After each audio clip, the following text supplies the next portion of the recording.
नमस्कार शेतकरी बंधूंनो, मी डॉक्टर दत्तात्रय गावडे, कृषी विज्ञान केंद्र नारायणगाव.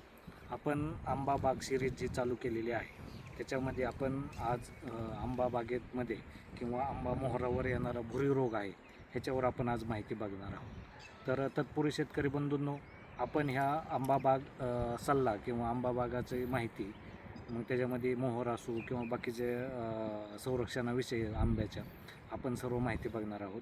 तर आपण ह्या चॅनलला नवीन असाल तर सबस्क्राईब, लाईक, त्याचबरोबर माहिती आवडल्यास कॉमेंट्स आणि आंबा बागायतदारांना फॉरवर्डसुद्धा करावी. तर ह्या भागामध्ये आपण आंबा पिकावर येणारा महत्त्वाचा रोग म्हणजे भुरी रोग, आणि तो रोग जर आपण बघत आहोत मोहराच्या अवस्थेमध्ये ज्यावेळेस येतो त्यावेळेस आपल्याला ह्याच्यावर पाहता येईल इथं की आता मोहरामध्ये आपल्याला इथं अशी मोहरावर पांढरी भुरी म्हणजे ह्या पूर्ण मोहरावरती आलेली दिसते. इथं आपल्याला क्लिअर कट दिसणे, इथं सुद्धा आपल्याला दिसन ह्या भुरी जर मोहरा आली की जे पांढरे असे मोहरावर म्हणजे जो फुलधारणा होती ती किंवा ते देठ असतं त्याच्यावर कालांतराने ह्या फांदीवर सुद्धा हा जी भुरी आहे ही वाढत जाण्याची शक्यता असते. आता इथं खालच्या आपण ह्याच्यामध्ये बघता इथं ह्या पूर्ण ह्याच्यावर ही भुरी आपल्याला झालेली दिसून येते.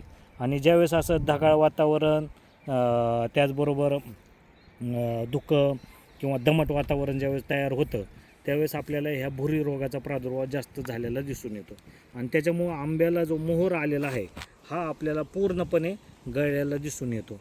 आणि मग ह्या भुरीचं आपल्याला सुरुवातीला जर आपण ह्याचं लक्षणं बघणं गरजेचं आहे. ह्याच्यामध्ये आपल्याला तुम्हाला क्लिअर कट दिसेल की हे कशा पद्धतीने आपल्याला ह्याच्यावर लक्षणं येतं. मग ह्याच्यामध्ये आपल्याला जर बघितलं तर भुरी रोगावर प्रथमतः फवारणीमध्ये आपल्याला व्यवस्थितरित्या करणं गरजेचं आहे. मग मोहर यायच्या अगोदरपासून आपल्याला फवारणी घेणं गरजेचं. मग त्याच्यामध्ये गंधक 2 ग्रॅम प्रति लिटर आपल्याला फवारणं गरजेचं आहे. त्यालाच आपण वेटेबल सल्फर 80% हे 2 ग्रॅम प्रति लिटर किंवा कार्बेंडेजिम 1 ग्रॅम प्रति लिटर किंवा हेक्झाकोनाझोल 0.5 मिली प्रति लिटर आपल्याला जर ह्या आलटून पालटून एक 10 ते 15 दिवसाच्या अंतराने आपण जर ह्याच्या 2 ते 3 फवारण्या जर केल्या तर आपल्याला ह्या भुरी रोगाचं व्यवस्थितरित्या व्यवस्थापन किंवा संगोपन करता येतं.